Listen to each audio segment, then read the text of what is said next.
Welcome to the History of European Theatre podcast, and thanks for joining me on this journey through millennia of theatrical history. Episode 157, Woke Shakespeare, a conversation with Ian McCormick. In the fifth part of this short series of guest episodes, before we get back to continuing the journey through the Shakespeare and Jonson canon, I had a chance to speak with Dr Ian McCormick about the collection of essays he recently edited, which pulls together recent Shakespeare criticism in a framework of woke and anti-woke culture and the culture wars of the recent years. It is a wide-ranging and thought-provoking collection. Ian McCormick was a professor in the Department of English for the School of Cultural Studies at the University of Northampton, where he taught Shakespeare, Renaissance literature, 18th century literature and literary theory. He has edited and contributed to books in various fields, including sexuality and gender studies, modern and postmodern literature, teaching and learning strategies, drama education and critical theory. He's contributed to many academic publications, written a novel inspired by 18th century epistolary novels, and in the past he has organised two major international conferences for the British Society for 18th Century Studies at St John's College, University of Oxford. For the full details of Ian's biography, please see the guest page on the podcast website. I spoke to Ian from his home over Zoom. So I was going to kick off just to ask you if you could describe this new collection that you've published, Woke Shakespeare. One might think that's maybe a slightly provocative title, but was that your intention? There was an element of provocation, although it was emerging out of a specific context, which I'd noticed around the reviewing of theatre in very recent years, that many critics were describing or denouncing, I think would be more accurate, what they regarded as woke productions. So often the focus was on the RSC or Globe productions. So really it was partly in looking at those reviews and thinking about what woke means in terms of culture wars, and also what woke meant originally, which was perhaps being conscious of racism and the way it's perhaps evolved in liberal discourses to incorporate gender, feminism, eco-criticism, disability. So very much at the centre of a culture war about what Shakespeare is, how it should be performed, and also more widely, I think, increasingly the criticism of the Globe, for example, for providing an educational programme around race and racism, and for some critics, the Globe theatre has gone Marxist, has gone communist. Yeah, it's easily to be led, I suppose, into that extremist rhetoric, much of it originating from America, but it obviously is quite divisive. So what I really wanted to understand partly was where that criticism was coming from, and also to begin to explore what were some of the underlying issues that were coming to the surface. So one of those might be around what does making theatre involve in the 21st century? How do producers and directors want to respond to their current interests? How do they want to bring Shakespeare, as they might see it, back to life for modern audiences? And also why that causes anxiety and, one might say, phobia or panic amongst those who think that there's a traditional version of Shakespeare that's been jettisoned and lost. So I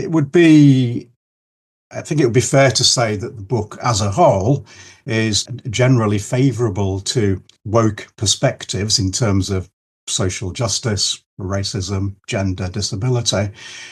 We were also open in the editing of it to views that were anti-woke. Mm-hmm. So I'll perhaps talk later about some of the essays and the diversity within them. But also from a left-wing perspective, there's also a criticism that woke is about identity politics, and the one crucial identity that it misses out is the inequality in relation to social class. So, Right. so part of the introduction is about being woke about woke. Yes. We can be led in a certain direction by the most extreme examples of woke as cancel culture, microaggression, and so on. But then perhaps we're missing out on, well, what is the diversity of Shakespearean actors in terms of their social economic background, and likewise other people in the performance profession.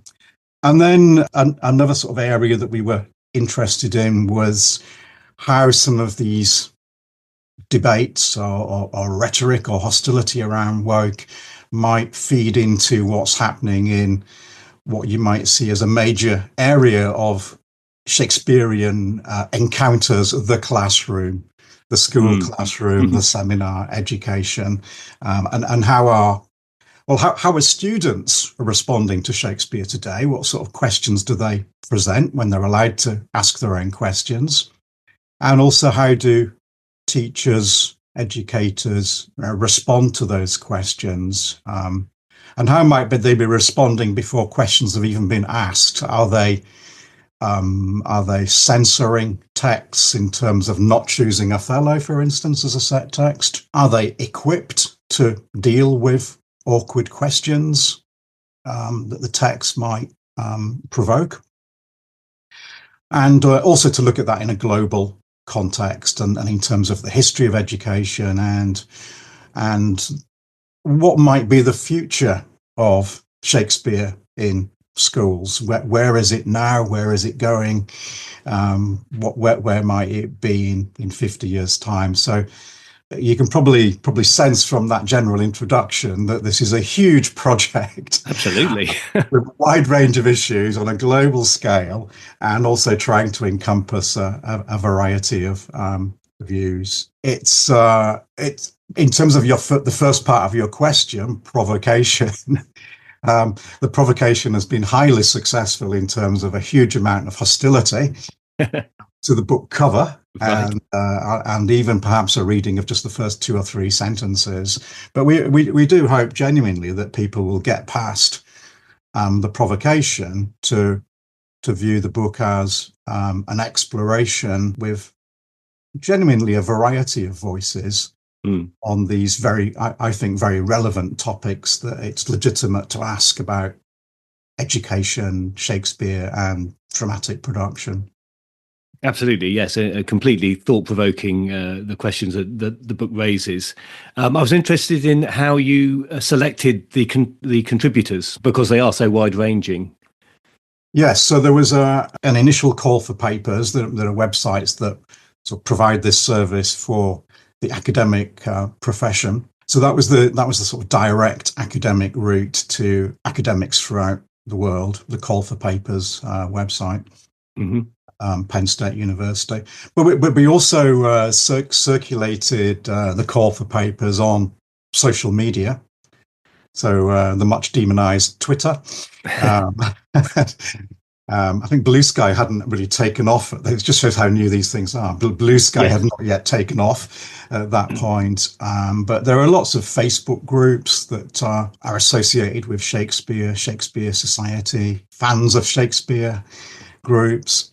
So we wanted to reach also a non-academic audience, and potential contributors, and we were also signalling, I think, in the way that we wrote the call for papers, that this wasn't just English literature based, and I think that was quite important in terms of the responses that we had. So most Shakespeare in education is through English literature degrees, and that's been a very fertile area for Shakespeare scholars, because as a field of research, it's incorporated and developed a whole range of theoretical perspectives around feminism and gender, sexuality, queer theory, post-colonial theory, all the major literary and cultural movements that have happened since the 1970s.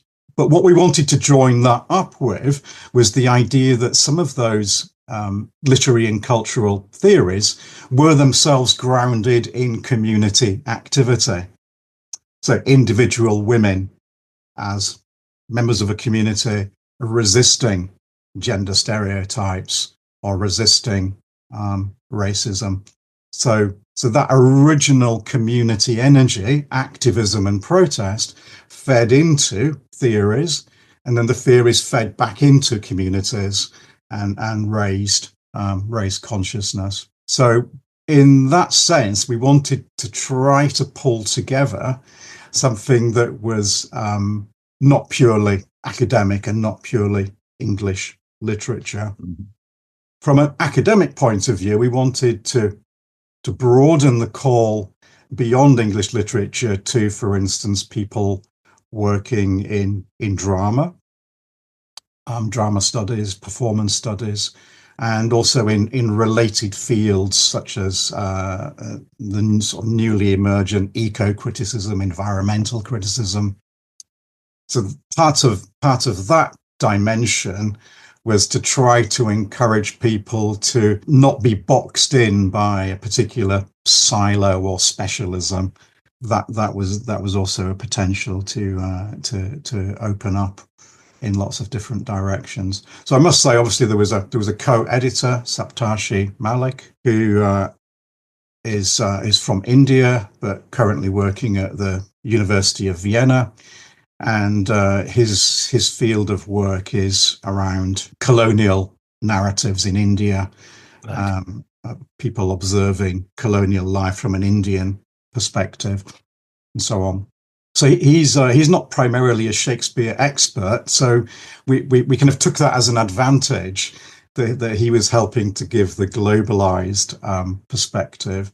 So the main criteria really were that the topic should somehow come back to what woke means or anti-woke means, and how it might help or hinder classroom practice, or how it might assist with a rethinking of what Shakespeare is today, and how Shakespeare's being reinterpreted, appropriated, adapted in different cultures. So it's almost a kind of global sort of feedback loop that would allow that very wide conversation to happen.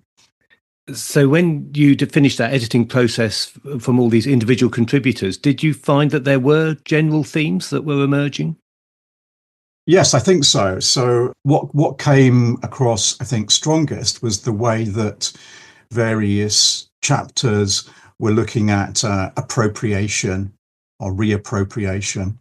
So that's when writers take a play by Shakespeare and reproduce it in a different form, such as a novel or a story, mm-hmm. or whether they take elements of a story and there's some kind of interfusion with their own dramatic traditions and practices. So, for instance, Japanese theatre is very different from modern English theatre or Shakespearean theatre. But what happens when what do they select from a play like Macbeth or Othello? How do they adapt it? And what does that adaptation reveal about race and gender? So for instance, in the Japanese version of Othello that's described in the book, what comes across more strongly is Desdemona's position. It becomes more a play about gender rather than race. Right. So there's perhaps something that's gained, but also something that's lost through that process. So this in itself is controversial, because if you're a Shakespeare traditionalist, Shakespeare only means watching Shakespeare in the theatre as Shakespeare, as the authentic text with no changes, no adaptation of the or editing of the language. So it's suddenly a different quantity. It's a different phenomenon if it's a Japanese play, which has been developed many thousands of miles away, but perhaps then brought back to the globe as part of its global the Globe Goes Global season. Yes. Where the audience, obviously in London at the Globe Theatre, is itself international and global. Absolutely. Yes. In terms of tourists. So you may have Japanese tourists, watching something homegrown brought back. So this idea in itself, I think, is quite sort of interesting, of the inside looking out and then the outside looking back in. And Shakespeare himself, of course, does that in his own drama. If you think of that sort of moment in The Tempest where Stephano and Trinculo come across the monster Caliban and say, if only we could take him back to London and we could exhibit him as a freak, as a piece of freak theatre, we could make some money out of him. So Shakespeare was already conscious of this idea of a strange, exotic outside being brought back home, and I think all his plays used that. And of course, Shakespeare, of course, is the first great, not the first, but is a significant appropriator and reteller and adapter himself. Absolutely, yes. So almost any play that you take by Shakespeare is non-original in terms of the story, the characters, even perhaps some of the themes having been taken from an earlier printed text that obviously the print revolution had made it easier to have access to those books. So I find it quite strange that people today might say, "Well, this is not Shakespeare. This is this is theft. This has no value." When obviously they don't go to the theatre and say that history play was rubbish because all he did was steal bits from Holinshed's Chronicle. So in a sense, we're throwing that charge back to those that say, perhaps, or claim that there's only one form of Shakespeare, and that's some kind of authentic production. I mean, obviously, quite interested in what it might mean to have an authentic production, and whether that's ever really possible or desirable. So one, I suppose, interesting thought experiment would be what would it actually be like to have an authentic production, or to make all productions authentic in terms of boys playing female roles, so there would no longer be any opportunities for women to take part in Shakespearean production because the boys would have taken their place. But also, is it actually conceptually possible to do authentic Shakespeare? Would you have orange sellers in the audience also offering sexual services? Would the audience somehow have to evacuate their minds of all modern perceptions and modern thoughts?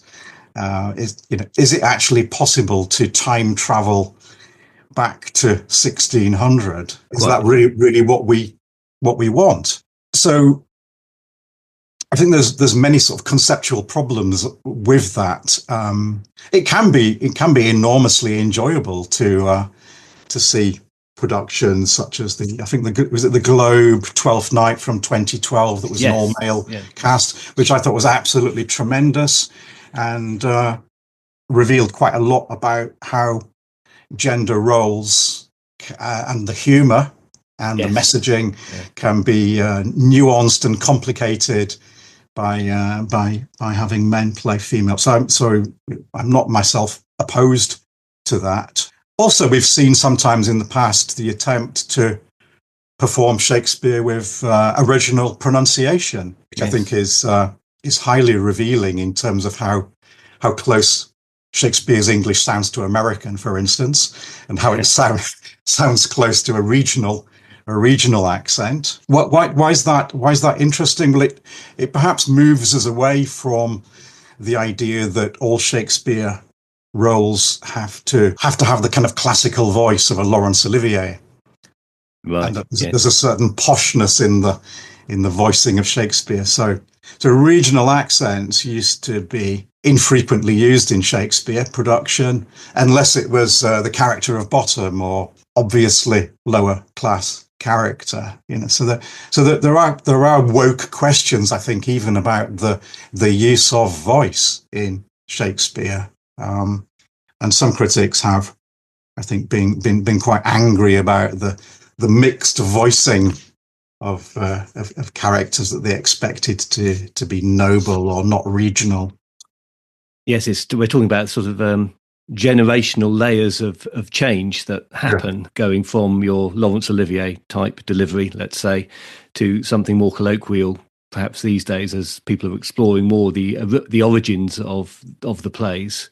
And you could take that right back to the 17th century, with adaptations of Shakespeare that we no longer look at. Now, is that going to be true of the works that are being done now in 20, 30 years' time? Are they going to be considered as redundant as those from the 17th century, or any other later time for that matter? I think that's an interesting point. I think that there is a sort of sense of classic productions, and some of these have now been, as it were, frozen on film by having been recorded, so they can be viewed, and they are important historic documents. So the Laurence Olivier, I think it was 1955 production of Othello, that's been admired and mostly criticised. I think It was widely criticised in America. It had mixed reviews in the UK, but now is an important document in the sense that I don't think Othello would be performed in that way because it's blackface anymore. But also there's almost an element of parody in the role. There's an unintentional tragic humour in the excesses of the attempt that he made to create a Negro voice, for instance. That's very, very awkward. And there's a terrible moment where he kneels down to pray, but in an Islamic style of prayer.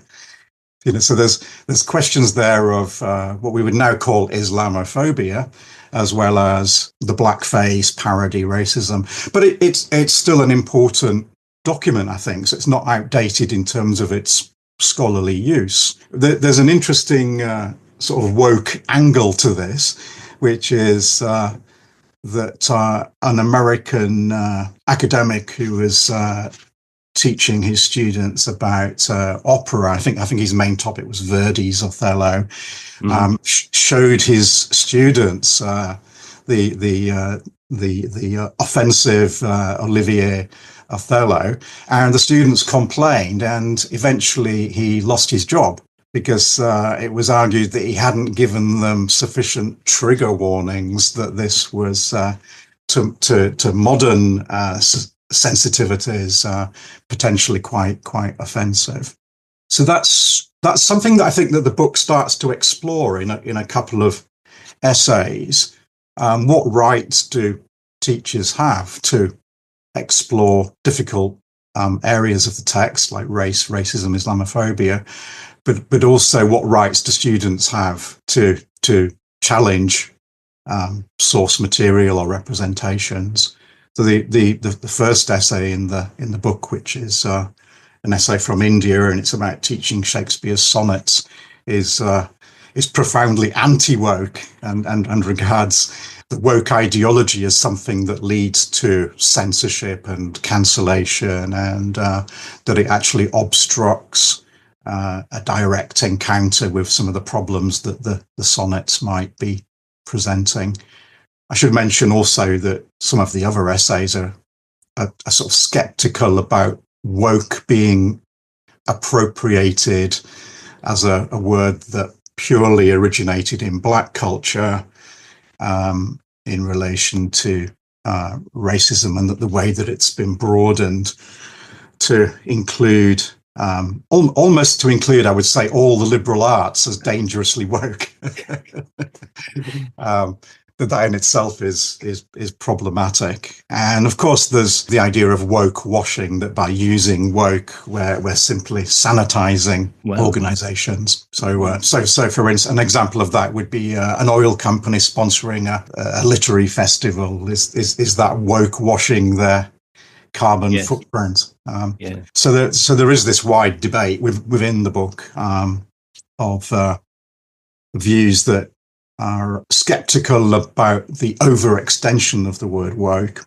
I think in terms of the general introduction, what I tried to do there was to show how woke might be a way of drawing together many forms of criticism that have been developed since the 1980s that provide strategies for exploring texts in terms of feminism, gender, queer theory, post-colonial theory. And I think that that's helpful because it shows how drama, theatre, Shakespeare criticism has evolved. How, for instance, the first feminist critics on Shakespeare date back to the 18th and 19th century. We can go quite a long way back, and how those early critics, for instance, focused on let's celebrate Shakespeare because there's strong female roles. So not focusing on downtrodden women, but the idea that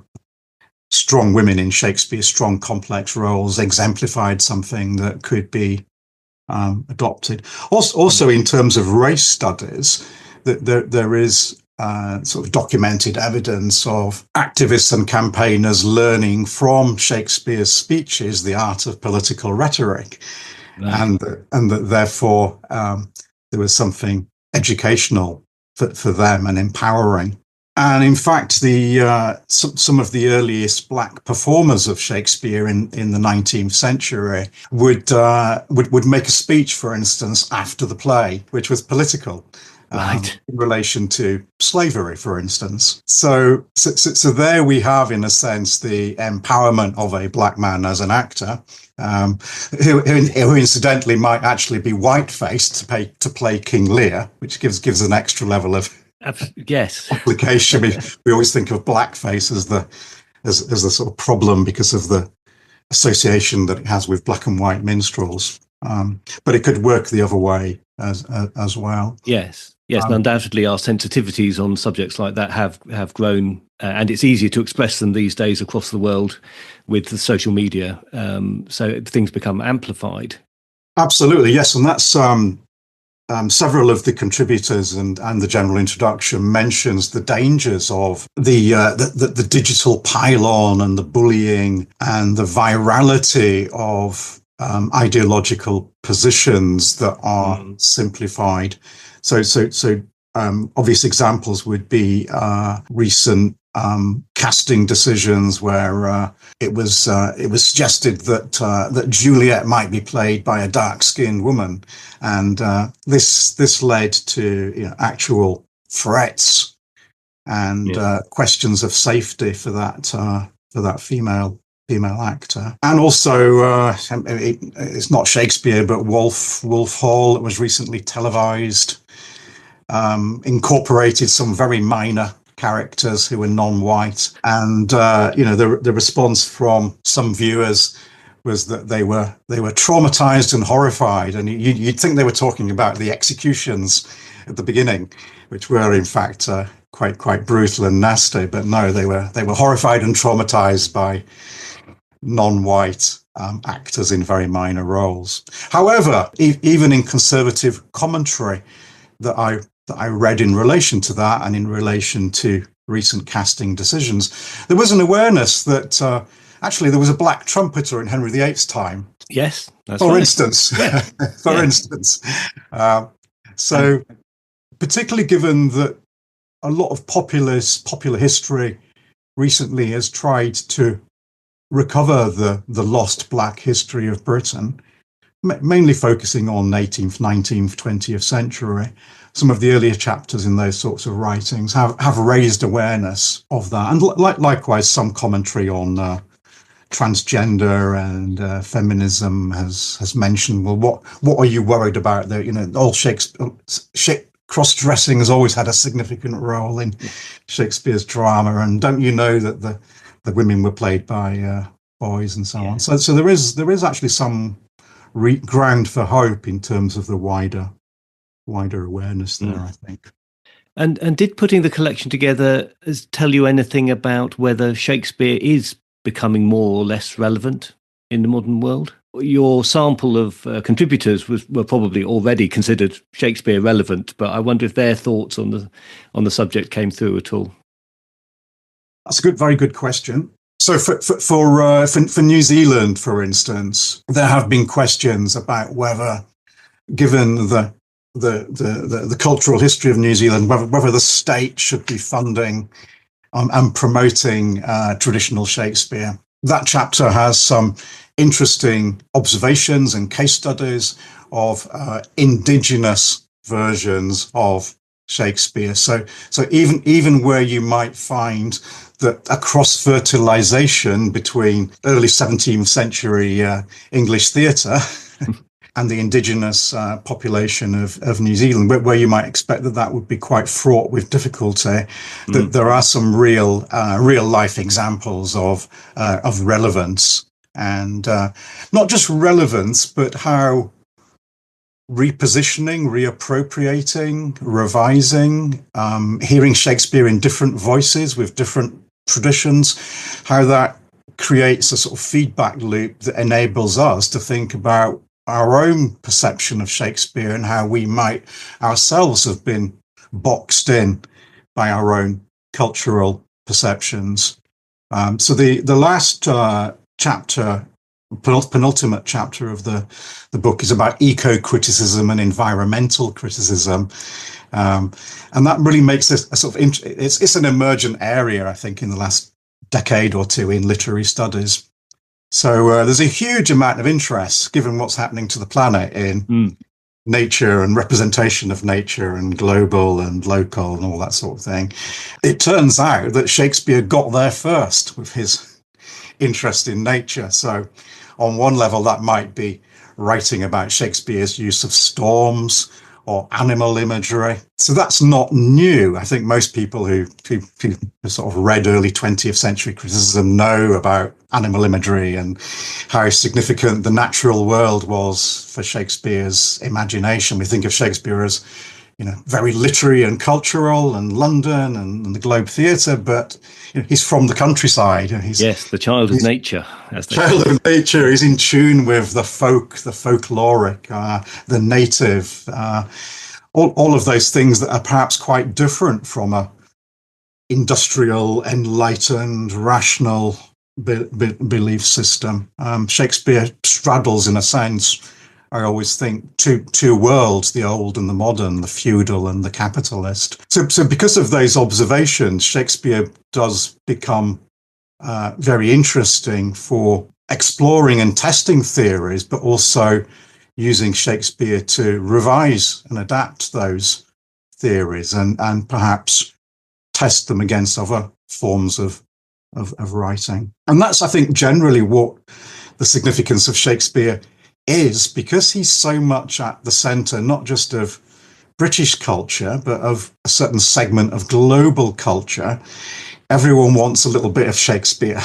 Everyone wants to do something with Shakespeare, and that can be hostile, it can be parasitic, but ultimately it can be exploratory, creative, original. And that, I think, is where the book is where the book concludes, is with a really quite auspicious, tentative, optimistic sort of conclusion, almost with a sense of wonder that how can a set of texts from 400 years ago still be exercising such strong emotions and feelings, and why is it that people are finding ways in and out of the plays that make sense to them, that they want to rethink. And based on those observations, the initial premise that maybe Shakespeare might be irrelevant, maybe that it's time to take Shakespeare off the syllabus, that's not going to happen. And that optimistic note seemed a good place to leave the discussion. But I did want to ask Ian about his upcoming projects. So my next book is actually very different from what we've been talking about today. It's called Archaic English. It's in part, it's a sort of dictionary of archaic English, and in terms of its wider discussion, explores Edmund Spenser and his use of archaic English in The Faerie Queen, but also the problem of modern readers reading Shakespeare and finding the language archaic, and perhaps the way that we've lost touch with our archaic roots because very few people read the Bible, the King James Bible, which was a way of channeling and keeping alive many aspects of our archaic language. So it's an exploration of the archaic in language and literature, and thinking through the implications of language change in terms of obsolescence, readability, and the archaic. Just briefly, beyond that, there will be a new collection called Shakespeare New Voices, and that's open to any early career scholars, researchers, theatre practitioners, community activists who have an interest in some of the topics we've been discussing today, but really just thinking about where Shakespeare is now and where Shakespeare might be. My thanks to Ian for taking the time to talk to me. If you're interested in being considered to make a contribution to the next volume, Shakespeare, New Voices, that Ian just mentioned, you have until the 30th of June 2025 to make an application via the Penn State University Call for Papers page, where some details of the requirements are explained. I've put a link to that in the show notes and on the episode page on the podcast website, where I've also put a link to the Amazon US and UK pages for Woke Shakespeare, which is not only a very thought-provoking collection of essays, but for an academic work, very reasonably priced. Next time, it is back to a close look at Shakespeare's plays, starting with Richard II. In the meantime, if you've not done so already, please join the Facebook page or group, or find the podcast on Instagram, Blue Sky or X, just to keep up to date with new episodes and other theatre-related things. If you do feel able to help out with the cost of running the podcast, then please head on over to Patreon, where you will find additional content for a small monthly fee or a one-off donation. You can also make a one-off show of support through Ko-fi.com. I look forward to your company next time, but if you do have any comments or concerns in the meantime, you can contact me by email at thoetp@gmail.com or through the website, where you can leave me a voice message by clicking on the microphone icon, or you can write to me on the contact page. That's all at www.thehistoryofeuropeantheatre.com.